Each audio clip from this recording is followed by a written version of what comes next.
Seasonal জ্বর সর্দি কাশি হলে করণীয় কি? এখন এই সময় একটু সিজনাল জ্বর সর্দি কাশি বেশি দেখা দিচ্ছে, যেমন আমার নিজেরও এই প্রবলেমটা দেখা দিচ্ছে। যেমন আমি নিজে বলি, এই সময় জ্বর সর্দি কাশিলে কি কি প্রবলেম আমাদের দেখা দেয়। প্রথমত হচ্ছে নাক দিয়ে পানি পড়ে এবং নাকের ভিতরে চুলকানি অনুভব হয়।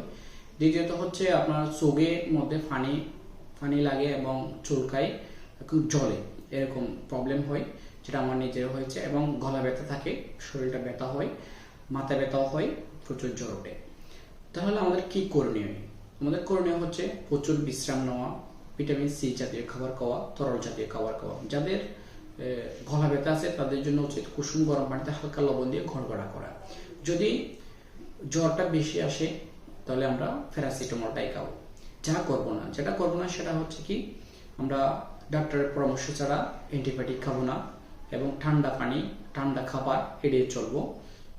অ্যান্টিবায়োটিক খুব সতর্ক থাকবো। যদি বেশি প্রবলেম হয়ে যায় অবশ্যই আমরা একজন চিকিৎসকের পরামর্শ নেব, কারণ আমরা এই সময়ে যখন এরকম সর্দি কাশি হয়ে থাকে, এটা 5 দিন 7 দিন পর্যন্ত থাকতে পারে, তখন আমরা ডাক্তারের পরামর্শ না নিয়ে অ্যান্টিবায়োটিক খেয়ে থাকি, ফার্মেসি থেকে কিনে অ্যান্টিবায়োটিক খেয়ে থাকি।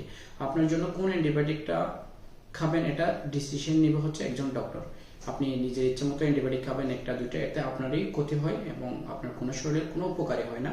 অবশ্যই এখন এই সময় এই প্রবলেমটা চলতেছে, ধৈর্য ধরবেন, ইনশাল্লাহ ভালো হয়ে যাবে। একটু যাদের এই প্রবলেমটা আছে আপনারা বিশ্রাম নেবেন এবং তরল জাতীয় খাবার খাবেন, ইনশাল্লাহ সেরে যাবে। অতিরিক্ত প্রবলেম হলে ডাক্তারের পরামর্শ নেবেন। ভিডিওটি ভালো লাগলে একটু সবাইকে দেখার সুযোগ করে দিবেন। বর্তমানে এই ফ্লোটা বেশি চলতেছে। আসসালামু আলাইকুম রহমতুল্লাহ।